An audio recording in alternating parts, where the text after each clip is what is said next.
The theme is also very dear to the Church in Rwanda and the country at large because of our recent tragic history of political, ethnic division and violence and the genocide.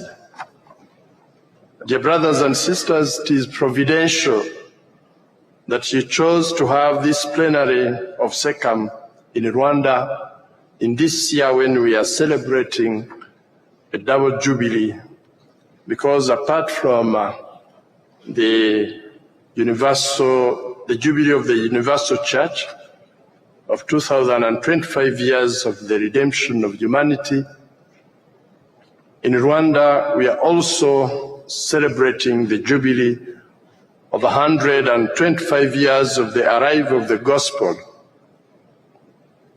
We are very grateful to God that the church in Rwanda flourished quickly with an increased number of Christians and vocations.